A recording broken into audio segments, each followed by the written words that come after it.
নমস্কাৰ বন্ধুসকল, আজি আমি ইয়াতে দেখাম যে কেনেকৈ আমি এটা আধাৰ কাৰ্ড কেনেকৈ ডাউনলোড কৰিব পাৰি। আপুনি নিশ্চয় আধাৰ কাৰ্ড ৰেজিষ্ট্ৰেশ্যন কৰিছে আৰু ৰেজিষ্ট্ৰেশ্যন কৰাৰ পিছত আপুনি কেনেকৈ আধাৰ কাৰ্ডটো ডাউনলোড কৰিব পাৰে সেই বিষয়ে আমি জানিম। চ' তাৰ কাৰণে আপুনি যিকোনো এটা গুগল ব্ৰাউজাৰ এটা অ'পেন কৰিব লাগিব। অ'পেন কৰাৰ পিছত ইয়াতে আপুনি লিখি দিয়ক চাৰ্চ বক্সটোত আধাৰ ডাউনলোড বুলি। চ' এয়া মই লিখি আছোঁ আধাৰ ডাউনলোড DOWNLOAD। চ' আধাৰ ডাউনলোড লিখাৰ পিছত আপুনি এণ্টাৰ প্ৰেছ কৰি দিয়ক। প্ৰেছ কৰাৰ পিছত প্ৰথম যিটো আপোনাৰ এইটো আহিব লিংক আহিব, লিংকটোত ক্লিক কৰি দিয়ক। ক্লিক কৰাৰ লগে লগে আপোনাৰ যিটো আধাৰৰ যিটো অফিচিয়েল ৱেবছাইট আছে ৱেবছাইটটো খোল খাই যাব। চ' ইয়াতে আপোনাৰ মন কৰিব ইয়াতে তিনিটা বস্তু দিয়া আছে। চ' ইয়াতে বহুতকেইটা আপোনাৰ অপশ্যন থাকিব, তাৰ ভিতৰত আপুনি আধাৰ ডাউনলোড বুলি প্ৰেছ কৰি দিব। চ' আধাৰ ডাউনলোড অপশ্যন প্ৰেছ কৰাৰ লগে লগে আপুনি এনেকুৱা এটা আকৌ পাই যাব। চ' যিটোত আপোনাৰ আধাৰ নম্বৰ, এনৰলমেণ্ট ID আৰু ভাৰ্চুৱেল ID। চ' আমাৰ কি আছে, এনৰলমেণ্ট ID আছে। চ' আমি ইয়াতে ক্লিক কৰিম এনৰলমেণ্ট ID। চ' আপুনি যদি ৰেজিষ্ট্ৰেশ্যন কৰিছে আপুনি নিশ্চয় এনেকুৱা এই ৰাইট ছাইডত দেখুৱাৰ দৰে এটা ৰিচিপ্ট আপোনালোকে এটা শ্লিপ পাইছে, তাতে এটা এনৰলমেণ্ট ID নাম্বাৰ আছে। চ' IDটোৰ নাম্বাৰটো ইয়াতে ইনচাৰ্ট কৰি দিওঁ বলক। চ' মই মোৰ নাম্বাৰ অনুযায়ী মই সেইটো ইনচাৰ্ট কৰি আছোঁ। চ' 284814821001 চাগে 345। চ' তাৰপিছত আপুনি কি কৰিব, ইয়াতে ডেটটো বহাব। চ' ডেটটো বহাৰ কাৰণে আপুনি কি কৰিব, এই ৰাইট ছাইডে দিয়া যিটো আপোনাৰ কেলেণ্ডাৰৰ নিচিনা দেখা যায় আছে, চ' এইটো সেই কেলেণ্ডাৰত ক্লিক কৰি দিয়ক। কেলেণ্ডাৰত ক্লিক কৰি দি কিনে আপোনাৰ ডেটটো ইয়াতে বহাই দিয়ক। ডেটটো বহাৰ লগে লগে চাব এতিয়া টাইম আছে। চ' টাইমৰ কাৰণে আপুনি আকৌ বেলেগত ক্লিক কৰি লাভ নাই। চ' এইটো মই ডেটটো আকৌ চিলেক্ট কৰি দিলোঁ।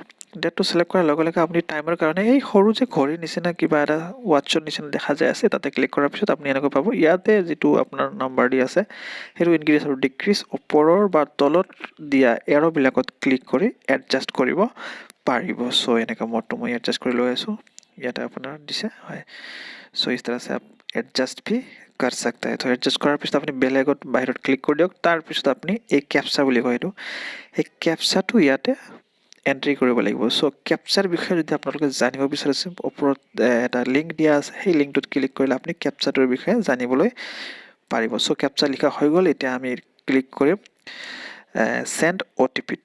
চ' চেণ্ড OTPত ক্লিক কৰাৰ লগে লগে আপুনি ৰেজিষ্ট্ৰেশ্যন কৰাৰ সময়ত যিটো মোবাইল নম্বৰ আপোনাৰ দিছিলে সেই মোবাইল নম্বৰত কি কৰিব, আপোনাৰ এটা OTP গুচি যাব। চ' ইয়াতে লিখা আছে one time password has been sent to your mobile registered mobile number. So' মোৰ অলৰেডি আহি গৈছে, মই এইটো এণ্ট্ৰি কৰি আছোঁ।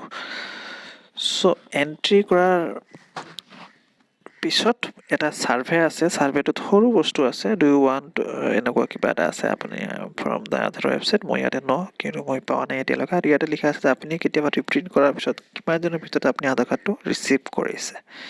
চ' মই এতিয়ালৈকে ৰিচিভ কৰা নাই, সেইকাৰণে মই ইয়াতে প্ৰেছ কৰিম ডিড নট ৰিচিভ আৰু ক্লিক কৰি দিম ভেৰিফাই এণ্ড ডাউনলোডত।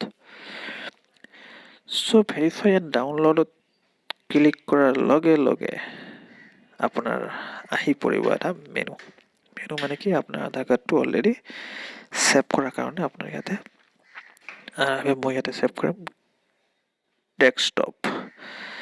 চ' ডেস্কটপত মই ছেভ কৰিলোঁ। ছেভ কৰাৰ লগে লগে বস্তুটো আহি যাব। চাব আপুনি কি যে ডাউনলোড হৈ আছে। চ' সৰু ফাইল বেছি সময় নালাগে, সেইকাৰণে ডাউনলোড অলৰেডি চাগে হৈয়ে গ'ল। মই ইয়াতে ক্লিক কৰি দিওঁচোন। চ' ক্লিক কৰাৰ লগে লগে এনেকৈ খোল খাব। খোল খোৱাৰ পিছত আপোনাৰ এটা পাছৱাৰ্ড বিচাৰিব। পাছৱাৰ্ডটো আপুনি জেনেৰেলি গম পাব যে আপোনাৰ যিটো নেম আছে, নেমৰ 4টা এলফাবেট কেপিটেল লিখিব আৰু লগতে লিখিব আপোনাৰ ইয়াৰ অফ বাৰ্থটো, মানে আপোনাৰ জন্মৰ চনটো লিখিব। লিখি কিনে আপুনি ইয়াতে ছাবমিটত ক্লিক কৰি দিব। তো ছাবমিটত ক্লিক কৰাৰ লগে লগে আপোনাৰ যদি বস্তুটো কাৰেক্ট হৈছে তেতিয়া এনেকৈ আপোনাৰ সন্মুখত আহি যাব আধাৰ কাৰ্ড। চ' এনেকৈ ডাউনলোড কৰে আধাৰ কাৰ্ড। আশা কৰিছোঁ আপোনালোকৰ ভাল লাগিছে ভিডিঅ'টো। ভাল লাগিলে প্লিজ লাইক, শ্বেয়াৰ আৰু ছাবস্ক্ৰাইব জৰুৰ কৰিব।